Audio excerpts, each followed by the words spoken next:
Jeg kan ikke huske, og jeg er en gammel mand efterhånden, at jeg har haft så meget håb og forhåbning i mit liv, da det arabiske forår bankede på døren.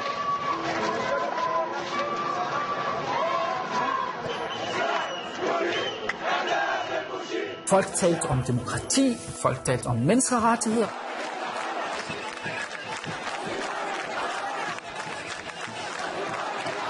Det var så meget, der pegede i den rigtige retning. Og så derfor gik jeg og gik mange mennesker ind helt hjertet i det her. Og jeg er stadigvæk ikke helt fortrudt det.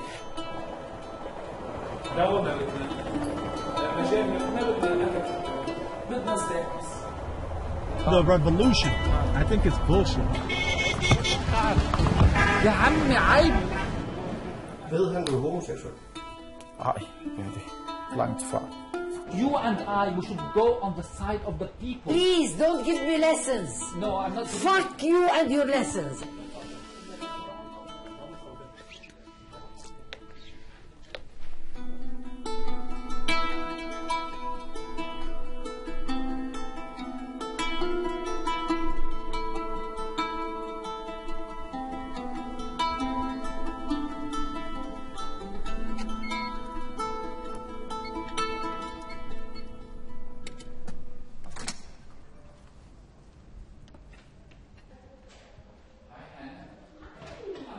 Menneskerettigheder for de fleste er sådan en abstrakt ting, fordi I siger, at Danmark, der lever vi bare så godt. Men menneskerettigheder kan være alt. Altså fra retten til at gå i skole. Mange piger har ikke ret til det, men også retten til at arbejde under anstændige vilkår. Menneskerettigheder er summen af alle de regler, som de fleste mennesker, anstændige mennesker, antager for at være givet.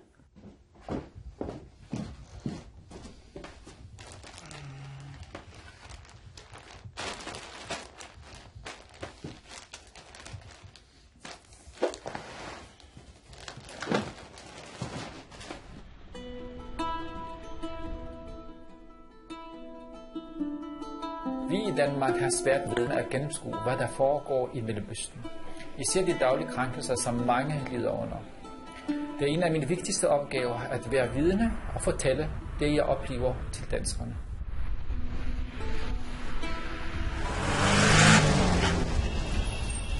Vi er i Kairo, og vi skal til Shubra for at deltage i en demonstration, der markerer et årsdag for nedslagning af kristne demonstranter. I Egypten startede foråret som en folkelig opstand for frihed, men i takt med, at islamisterne får magt, stiger min frygt for, at de 8 millioner store kristne mindretal bliver undertrykt.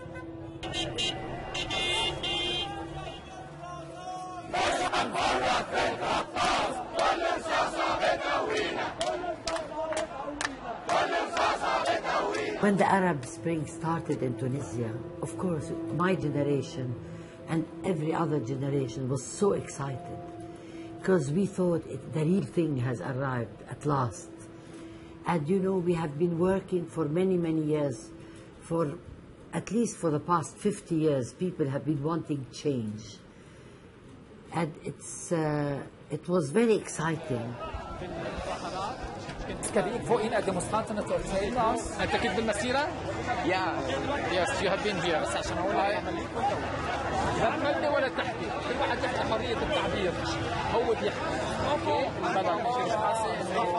وأنا الأخبار ومجرى لسان بمسيره. ينتج وضع الأخبار كثير سيء في مصر. لا هو الأخبار الوضع مش سيء ليهم. أوكي؟ لا أنا بقول لك عن صراحة ومعاشرتي لمسيحيين كتير. ده مش سيء، لا طبعا الوضع سيء. بعد إذن حضرتك. لا الوضع سيء. قولي لي لو سمحتي اسم واحد في أمن الدولة أو الأمن القومي الجديد. أنت حضرتك بتتكلمي بناء على بتصير على المظاهرة اللي حصلت من سنة والشهداء ماتوا فيها ولا بتصير دلوقتي على وضع مرسي؟ الاثنين واحد. أنا مش شايف أي تغيير. Jeg tror, jeg tager alt for mange chancer. Men inderst inde, fordi jeg har oplevet meget ofte, at diktatorerne har overlevet i de arabiske lande, fordi systematisk har de lagt en linje i sandet. Og de fleste i de pågældende lande har valgt at stå 100 meter væk fra linjen, for at være på den sikre side. Jeg synes, at man inden for fredelige midler skal gå op til linjen. منظم للأقباط في مصر ولا لا؟ نعم من فئات معينة وليس هل هي الفئات الحاكمة ولا الفئات؟ نعم الفئة الحاكمة المتشددين دينيا اللي بيتخذوا من الدين تقبل الآخر، لكن الغالب وإن الدولة دلوقتي راحت على لا قلنا ليه بتدوا صورة وحشة عن البلد بتاعتنا؟ ليه حبيبتي؟ مين اللي بتقول كده؟ احنا مسيحي ومسلم كله ايد واحدة. يا حبيبتي ايه عم نقول احنا؟ ما هيدي هيك المظاهرة. احنا اهلا بشعب مصر. ايه يا حبيبتي انت انا اللي سألته سؤال واحد بسيط، شو رأيك باللي حصل بمسبيرو؟ هذا كل اللي قلته. ايوه det er jo mærkeligt. Vi sidder i en demonstration, som har med solidaritet med muslimer, med kristne, der bliver slagtet, fordi de er kristne. Så lige pludselig kommer der folk til der, at de stadigvæk der og følger mig. شو مشكلتكم شباب؟ خبروني شو مشكلتكم؟ شو في؟ ممكن بس بعد اذنك ما تسجلش؟ طيب حبيبتي ما انت احنا شو عم بعمل انت؟ شو انت شو صفتك؟ انت شو ايه صفتك؟ مشكلتك انك تتعرض على الضابط هي كأولدك انت ممثل انتمولتك على ان دي هم مخالفين هذا حر يحكي عن المشروع.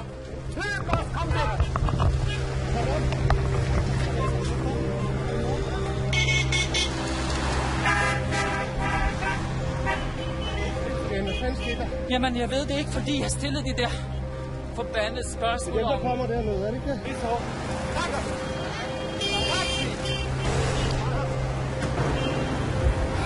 مساء الخير. Sanur, gotta be careful, man. Yeah. Living in America. This country's fucking crazy. But to be honest with you, this country's no good. We're talking in the demonstration with people who are coming there to show their solidarity with a Christian demonstration. And then when we ask a question about that the Christians are being persecuted, it's incredible. Yes, The revolution, I think it's bullshit. Because, well, the president that we have right now, I think that he has somebody behind him that he has to listen to. You know, it's not like he's making his own decisions from his head, you know, it's somebody else's head that he's following.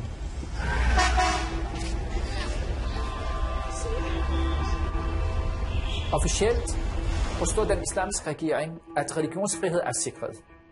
Men det nye styres behandling af kopterne afslører afstanden mellem snak og virkelighed. Derfor har jeg arrangeret, at vi mødes med en islamist. Man får orange juice. Vi er ved at forberede os på et møde med en islamist, der hedder Kamal Habib. En af de mest anerkendte islamister i landet, som har været i fængslet under Mubarak, og som blev løsladt efter revolutionen. Kom ind, تفضل. حاول ما تطلع على الكاميرا. السلام عليكم. السلام عليكم. Welcome in Egypt. Thank you. In New Egypt. A new Islamic New Islamic Republic. 30-40 سنة تقولون الرجوع إلى الإسلام سيؤدي إلى نهضة هذه الأمة. صح؟ نعم. إخوانا هالأمة أحيي قدامك. أغلب النساء متحجبات ومتنقبات، أغلب الرجال ملتحين وموشومين. هل هيدي حركة تطورية اجتماعية أم حركة تخلفية؟ الآن المنطقة مرت بموجات. كويس؟ موجات.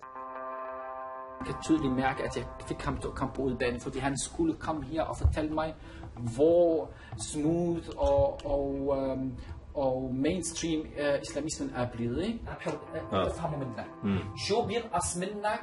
شو بينقص منك إذا امرأة حرة قررت تتجوز واحد منه مسلم. أنا مرة مسلمة بدي أتجوز واحد مسيحي. اسمع، ليش ما تنفعش؟ ليه ما تنفعش؟ أنا حريتي يا ريس ما تسمعني، هو ده النظام الإسلامي كده، لن يغير أحكام الإسلام، تغير دينها. أنت واخد بالك إزاي؟ خلاص تخرج من الإسلام وتتجوزه. أنت الآن تطرح مسألة متعلقة بالعقيدة على العقل ما ينفعش. ليه ما هو كده؟ دي شرع، ما العقيد ده شرع يعني لا يجوز لمسلمة. افهمني بس، ربنا بيقول ايه؟ ولا تمسكوا بعصم الكوافر. يا سيدي اصلها مش منتشرة، ما هو مش فاهم، هو طبيعة الاسلام كده، فهمني. الاسلام يرى انه يعلو ولا يعلى عليه. Du sidder med en mand, som siger til dig, at alle er lige, samtidig med, at islam er det vigtigste. Og så siger han til dig, at selvom det skal være en islamisk stat, regeret af islamiske lov, som skal gælde både for muslimer og ikke-muslimer, så er ikke-muslimer ikke diskrimineret. Hele det offentlige rum i Egypten er totalt og aldeles farvet i islam. Der er ikke et lille bitte, selv træerne, hvis de kunne farve træstammerne i grønt og kalde det islams træstammer, så har de gjort det. Der er alt islamiseret. All these things that we have been dreaming about, we wanted that the Arab world at last will get rid of its dictators, but not have Islamic rule, not have Islamic brotherhood, you know.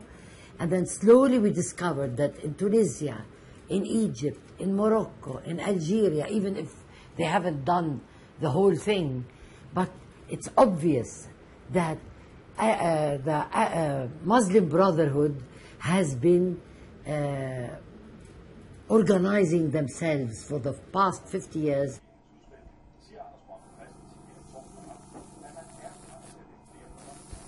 Jeg skulle tale om Egypten.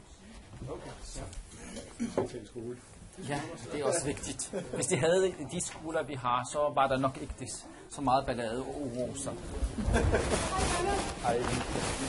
Hej, i lige måde. Siger strålende ude. Tak skal du have. Lige måde. Egypterne vil gerne have et demokrati, hvor de her social retfærdighed bliver imødekommet. Så det er det, vi glemmer, at Egypterne kom på gaden ikke kun for at kunne demonstrere og mod militærdiktatur, men også for social fremgang. Og begge to er blevet forsinket eller totalt udblevet. Og de begyndte at tænke, at måske muslims broderskab er ikke løsning for alle deres problemer, hverken de sociale eller de politiske. Og muslims broderskab har kun en dagsorden, synes de at være, og det er at konsolidere deres hold over magten. Så skal vi herhjem. SF's venstrefløjning. Virkelig ofte får man en antiklimaks, fordi man kommer, man har forberedt sig, man vil gerne sige noget, der er godt og sammenhængende. Der skal være en punchline i det her. Men meget ofte det er sådan, at de vil gerne have for mange ting på en gang. Altså tempoen skal altid skrues helt op.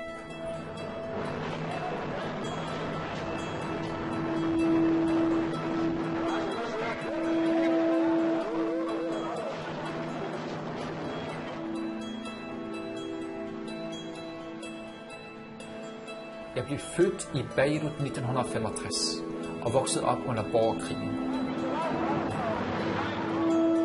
Jeg flyttede til Danmark i 1986, da krigen var på sit højeste.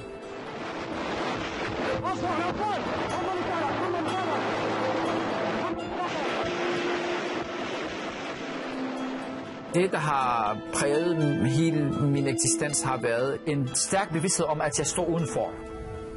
Jeg er jo et mindretal af et mindretal. Jeg er palæstinenser og libaneser, men jeg er kristen baggrund. Og så er jeg oven i købet bøsser, og så kommer jeg til Danmark, hvor jeg indvandrer. Der er ikke et sted, hvor jeg kan komme og sige, ved du hvad, her hører jeg til flertallet.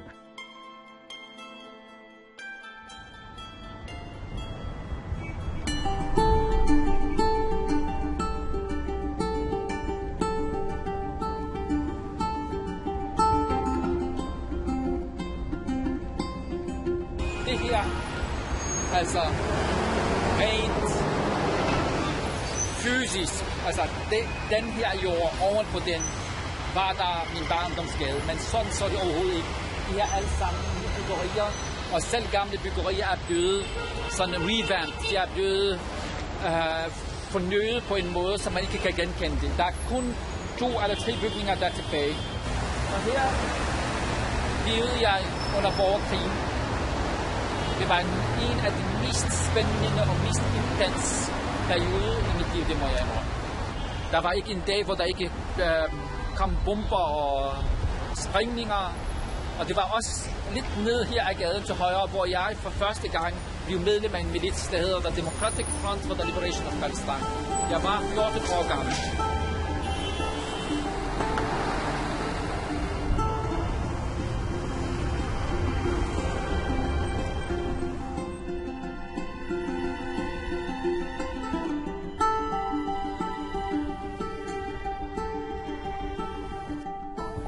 Hej mor. Hej. Hej حبيبتي.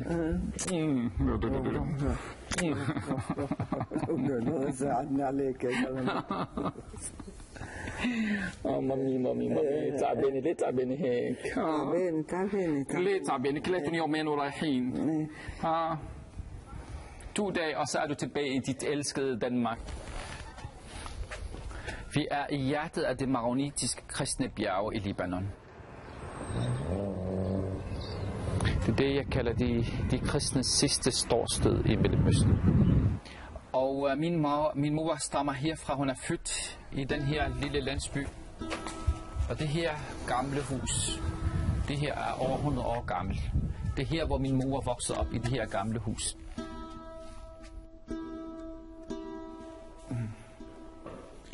Det her er et sted, som er beboet af simpelthen for mange smerter for mig og min familie. Vi blev mere eller mindre bortdrevet herfra. Og landsbyen kan ikke lide hende. Og de chikanerer hende konstant.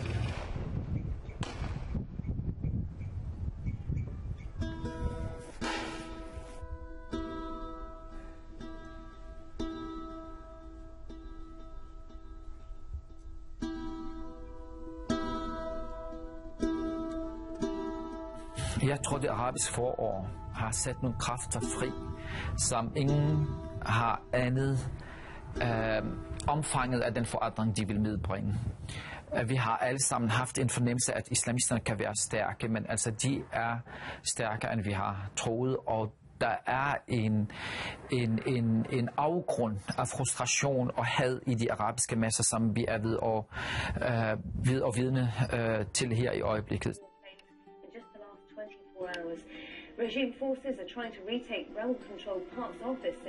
Det virker ikke som om demokratiet har vundet revolutionen. Og i Syrien kan man frygte, at det går helt galt. Independence in the Arab world came in the 40s. Some countries became independent in the 60s, some in the 70s. So independence is new. So the whole concept of democracy and the freedom and social justice is European.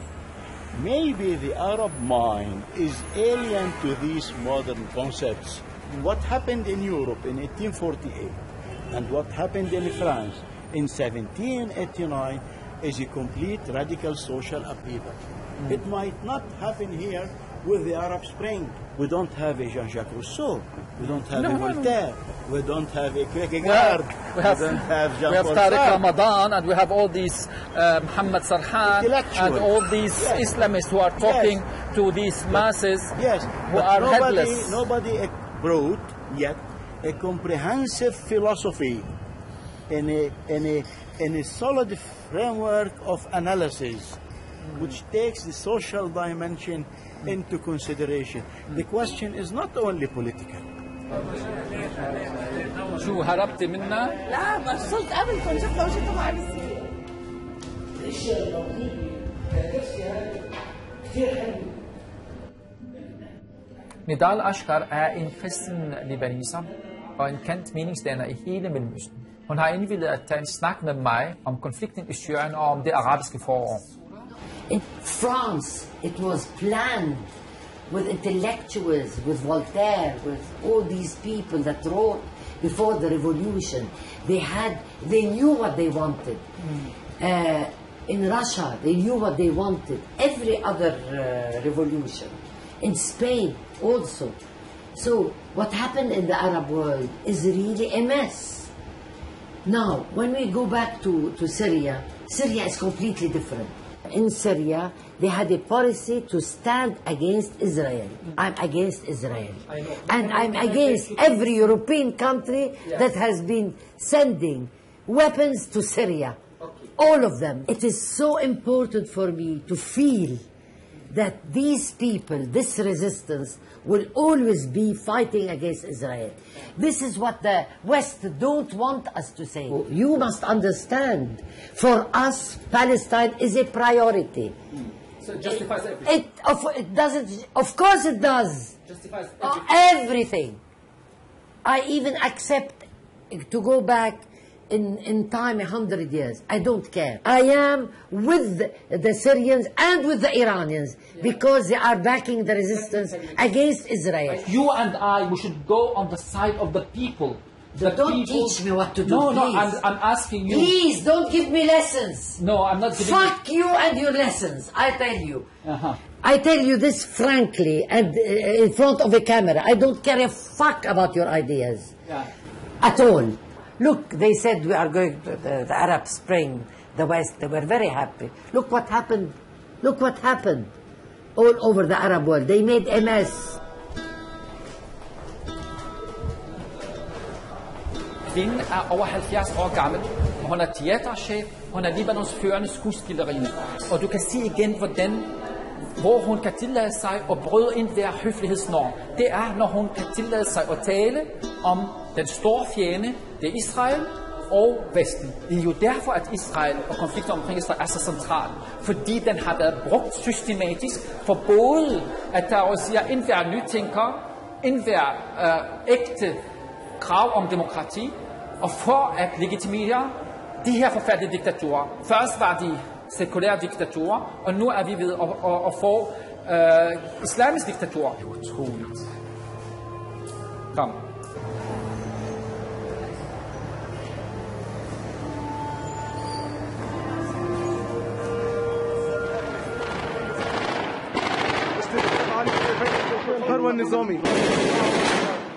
الله أكبر الله أكبر الحمد لله رب العالمين الله أكبر. Syrien er faktisk det mest ekstreme eksempel på det arabiske forår. Man har fået et godt arabisk forår med fredelige, sekulære demokrater på gaderne i første måned, efterfulgt af islamiske militsfolk, som har overtaget revolutionen, samtidig med, at vi har et regime, som stadigvæk er ved magten. Hvad er det, der driver syrerne så langt ud, at de er villige til at dø for den her demonstration? Desperation. Og vi andre sidder der med hænderne i skødet. Det, der mangler, det er jo den form for sympati og solidaritet, som vi burde give de her araber, fordi de er vores medmennesker. Syrien, helt ærligt, der er det virkelig svært at være optimist, fordi det er svært at få øje på the good guys. Det er svært at få øje på nogen, som både har troværdighed og som har udsigt til på nogen måde at vinde. Da opstanden kom i Syrien i marts 2011, var den tydeligt inspireret af, hvad der var sket i Egypten og Tunesien, og folk havde de samme krav. I begyndelsen faktisk mindre krav om, at de gerne ville have mere medbestemmelse, men da regimet slog meget hårdt ned, så kom alle disse demonstrationer, fredelige demonstrationer, som krævede ægte reformer og egentlig en overgang til et demokratisk styre. Det reagerede regimet på med meget stor brutalitet. Jeg frygter det virkelig efter det, jeg har oplevet i Egypten. Jeg tror, det bliver væsentligt værre. Jeg bliver nødt til at sige øjne, at der er en far. Hvis de her islamister kommer til magten, hvis vi ikke samarbejder med de rigtige mennesker i Mellemøsten, og hvis vi ikke træder i karakter, så er jeg bange for, at vi får en ny Iran. Det hele er ved at blive voldsomt islamiseret, så det gælder om at styrke de andre kræfter, fordi islamisterne får våben fra Katar og Saudi-Arabien, mens de liberale, som var meget, meget stærke for et år siden, de bliver langsomt svagere, fordi de ikke leverer beskyttelse. And we need to force ourselves to say to ourselves that we have to do something. Hej Jens, det er godt, du kunne komme. Hej Jens Lautofte, he's a journalist. Vi er på vej til Tyrkiet, men det skal du ikke sige til nogen andre. Nej, du skal til Tyrkiet og til Libyen, ikke? Jeg vil gerne komme ind i Syrien, og jeg vil gerne komme ind og sige, hvordan jeg kan hjælpe. Nogen skal komme ind i oppositionen og tage ind over grænsen ulovligt? Ja. God idé. Nej.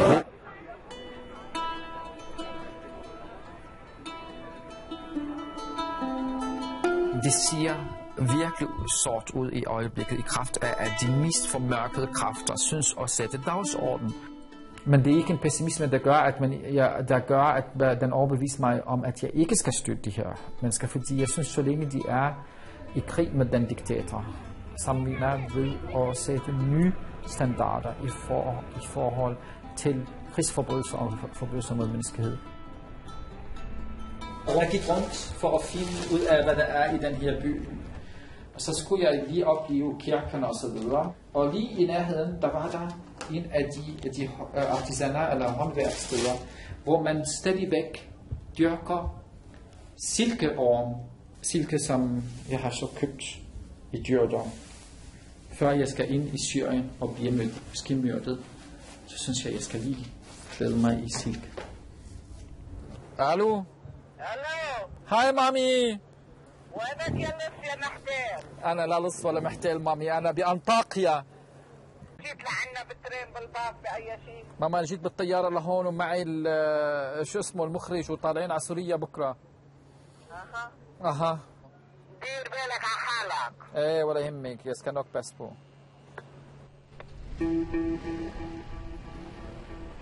Min plan er at smugle mig selv over grænsen og ind i Syrien, for at vise både civilbefolkningen og oprørerne, at vi i Vesten stadig støtter dem. Og jeg vil medbringe nogle humanitære hjælp for at vise, at det ikke bare er tomme ord. Vi skal til en café her i nærheden, hvor de intellektuelle oppositionskræfterne mødes. Og vi skal mødes med Abu Rahman, en tyrkisk superaktivist. كيف صحتك؟ بودرة ايه سؤال ضرب طلقة من هون تمام فورا برش عليه تمام حالة إسعافية مباشرة تخفف النزيف يعني det koster $40 per styk, og siden jeg ikke har de store budget, så skal jeg bruge det på det her, som er meget, meget eftertragtet i Syrien.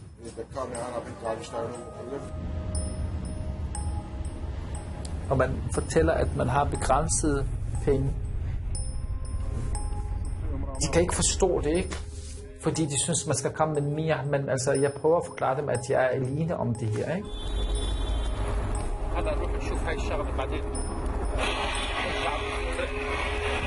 Nu er vi på vej til en lokal hjælpeorganisation, hvor efter sigende, vi kan købe det der blok. يلا مرحبا أنا زياد المهد لمركز الحقوق الإنسان وسأخذ معي بعض المساعدات كاميرات وكذلك الأمر سأخذ معي دواء هو هذا البلوت كويك بلوت الدكتور عماد أخبرني أنه عندكم هذه المادة ما عندكم إياها أريد أن خلصت كلها الآن لا يوجد قلبة واحدة من الدواء لكل الناس وبنفس الوقت عندما نتكلم مع السوريين والآن نتكلم معكم تقولون تفتقدون هذه المواد. هذا هو الغريب. هناك دول تقول أنها تبعث وعندما تأتي لترى أين الوضع على الأرض تجد أن هناك نقص في هذه المواد. صح ولا لا؟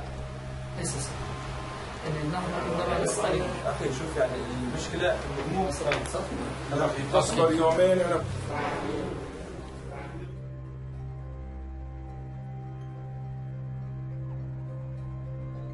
Nødhjælp, der skulle ende i Syrien, er åbenbart inde på det sorte marked på grænsen. Højst sandsynligt er det medicin, som skulle leveres gratis til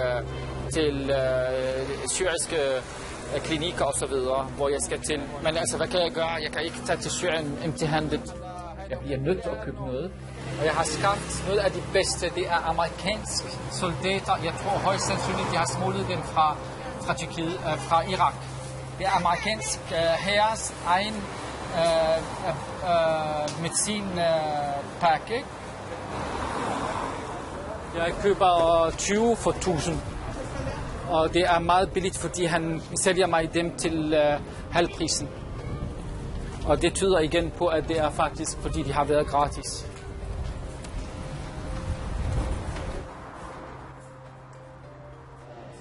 Okay. تمام؟ ايه تمام. شكرا حبيبي شكرا. Nu skal jeg betale ham, jeg tror ikke, han vil have alt.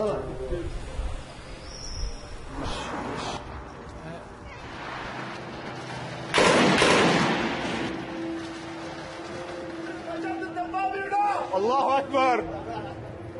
Når man griber til våben, og der ikke er stat, og der ikke rigtig er myndighed, så kommer der til at ske alt muligt. Så begynder man også at plyndre hinanden, så begynder nogen at få de største våben, kidnapninger, man får krigsherrer, og man får almindelig lovløshed. Og det er en meget farlig situation, som vil brede sig ud over landets grænser, og som i øvrigt stimulerer de virkelig militante islamister. Det var tawhid. Allahu Akbar!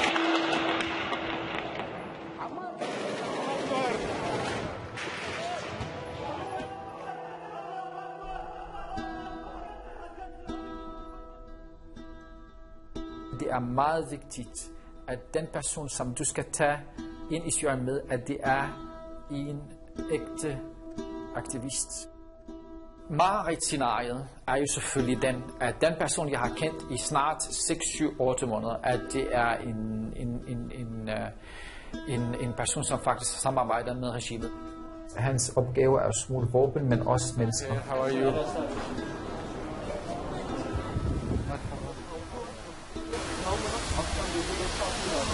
Ali? No one is here? Second floor. I was told that it was on the second floor. I'm سمعك القرآن. أنت بدك أحلامي؟ كنت في صلاح الدين وكنت في السكري وكنت في الساقي وكنت في عنان ونزلت لهم سيارات محملة سلاح. هدول معهم ملايين. ماشي؟ Jeg har haft kontakten i over et år. Og jeg har bemærket, at han bliver mere og mere islamistisk. I stigende grad, også på hans Facebook, kan jeg så sige, og kunne jeg mærke, at alt, hvad han foretager sig, er meget mere islamistisk. Ved han, du er homoseksuel? Nej, det er det. Langt fra. ليك رقبتي براسك انا امي قالت لي اوعى وكذا واخر همها امي وبيعرفوا هيدا والنازلين يبعثوا له ميلات انه كل هالاسلاميين هاو ما بيصدقوا يمسكوا واحد مسيحي ويقطعوه حتت حتت. عم تفهم؟ ما حدا الا وعم بيقول لي انا قلت لهم ثقتي بهالشخص هذا ده بعرفه مستحيل كذا كذا. انا مثلك خالي انا متهم بالعلمانيه. اذا هذا كله متهم بالعلمانيه راحت علينا يا رجل حيقولوا عني انا. يا رجل مجد؟ والله العظيم. منك اسلام جينوك لإلون يعني؟ شو لازم تعمل؟ تصير تدبح الناس خرفين هيك؟ لازم اخذ سلاح اعطيهم اياه يتحكموا بالناس. كلهم.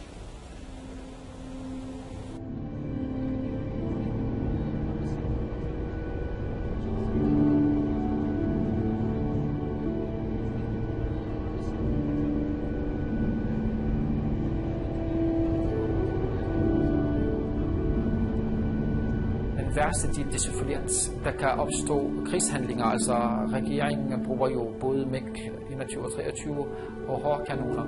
Jeg tager ind til en af de mest hårdt ramte byer i Syrien. We are in a small village, Turkish village. Its name is Bryniyaz. We're still in Turkey. Lige her, 100 meter herfra, så kan vi gå ind til Syrien.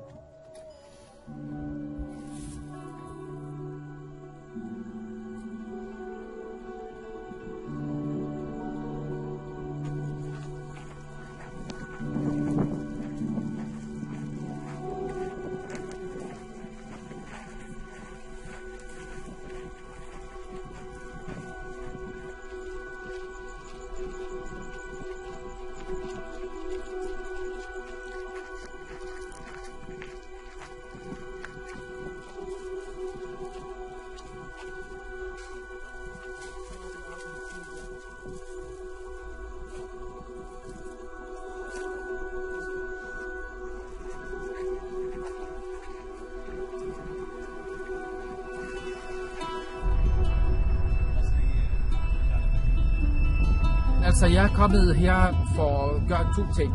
Først at bringe nødhjælp til syrerne, og 2 dokumentere de grusomheder, som foretages i Syrien.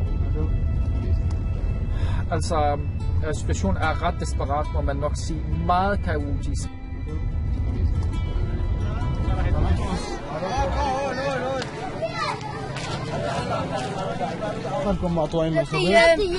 Since 3 days they don't have bread.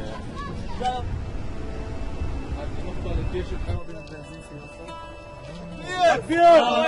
Takbir! Allahu Akbar! forventer en stor kamp enten i løbet af eftermiddagen, aften eller i morgen senest. Og jeg kan se nu skyderierne. Jeg kan se skyderierne i Aleppo.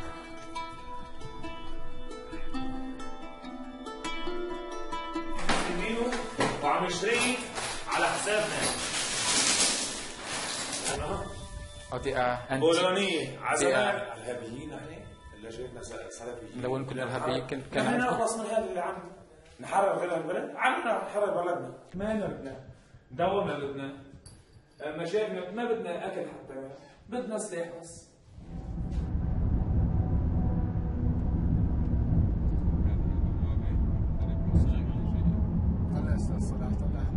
Only this area under authority of Al-Assad. Minna airport, helicopter get fly from it and shoot the people which walk in the street, shoot everything moved. مش له هنا بس عليا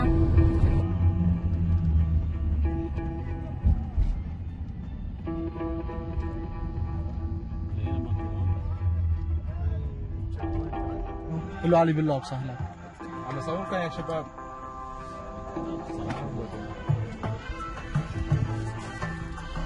راسي حاجز الجيش الحب. الصحابة ماشية معنا مشان يلحقوا الإنسان جاي مع موثق هون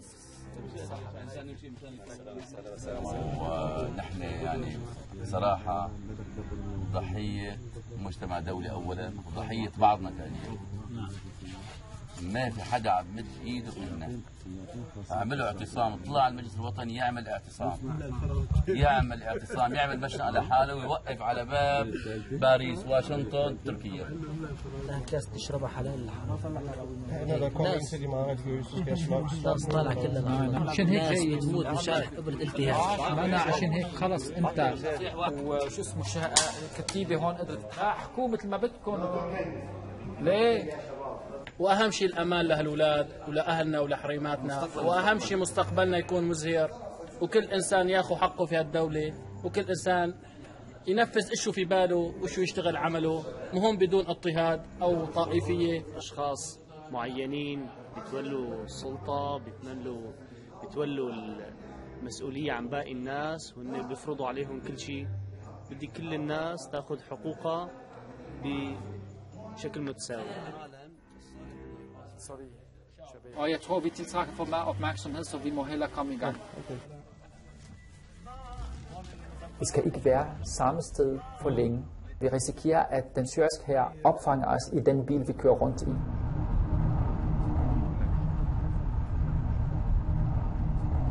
Problemet er, at vi sidder sammen i bilen med mange, som hver har deres dagsorden. Vi er på vej hen til en landsby i nærheden af Al-Adan, hvor vores partner her skal levere noget militærudstyr. Jeg har ikke noget med det at gøre, fordi det er den samme bil, der skal køre mig videre til en fint hospital.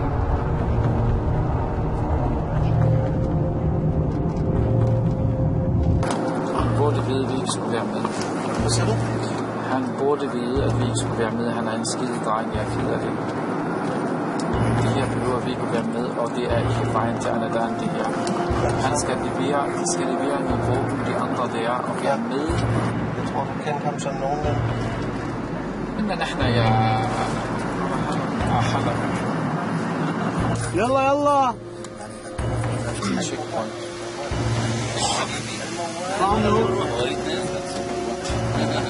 بس حدا وقفك فورا.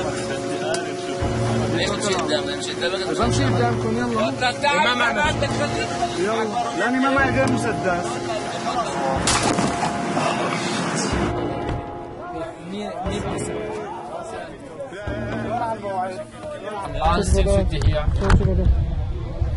Okay, hvad siger du? Der, hvor vi har været for en halv time siden, er blevet bombet af den syriske hær. في دائرة أمان يعني هالقذائف ما توصلنا. كان في عندنا حدا يا عم يخبرون مين عم بيجي. بيعرفوا نحن قاعدين. ما الفكرة ما يكونوا عارفين ومفكرين إنه vi skal til hospitalet. Vi skal prøve at se, om de kan bruge den her medicin, den dyrebare medicin, som vi har været.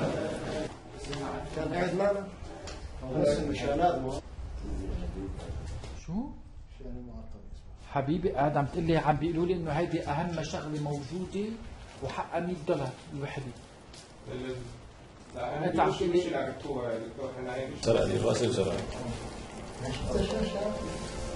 det er ikke engang den medicin, de har lovet mig, at det var.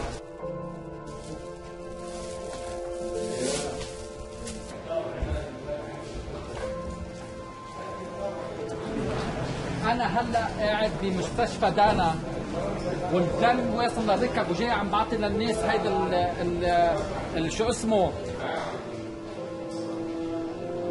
الدواء الضمادات هودي كويك كلوت يلي حقهم $100 الواحد طلعوا شيش بس معقم.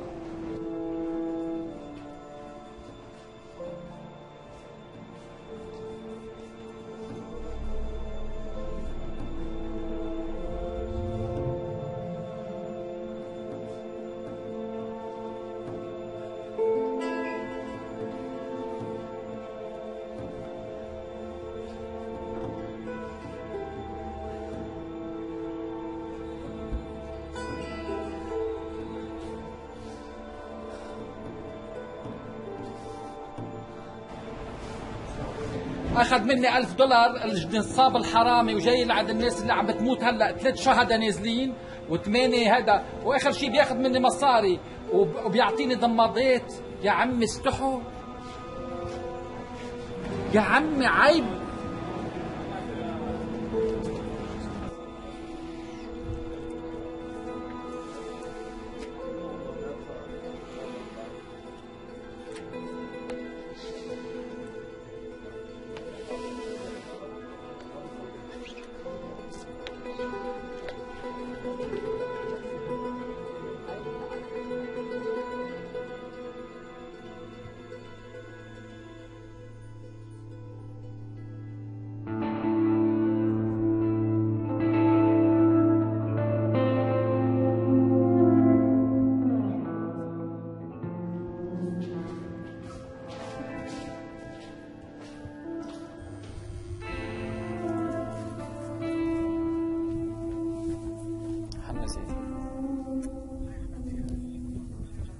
Ja, hej. Det er virkelig den mest depressive oplevelse, jeg har haft. Der mangler både mad til civile, der mangler nødhjælp og medicin til såret og syg, og der mangler også våben og ammunition til partisaner. De mangler alt. Set udefra, så er der ikke noget mere retfærdigt end den her kamp, som et folk fører mod et forfærdeligt regime, hvilket er jo sandt. Samtidig med, at hele oppositionens, altså hele de forskellige kræfters handlinger og performance er totalt forkert. Uanset hvor retfærdig en bestemt gruppe er i starten, uanset hvor uretfærdig en anden part i begyndelsen, så giver det ikke en absolution, en dispensation for at gøre alt. Og det er det samme i forhold til det arabiske folk. Og jeg måtte tage mine egne holdninger til overvejelse.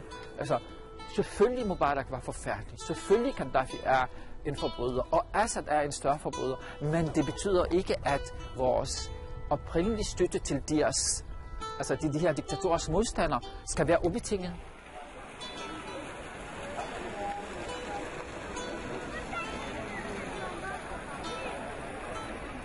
Det er endnu en bristet arabisk drøm.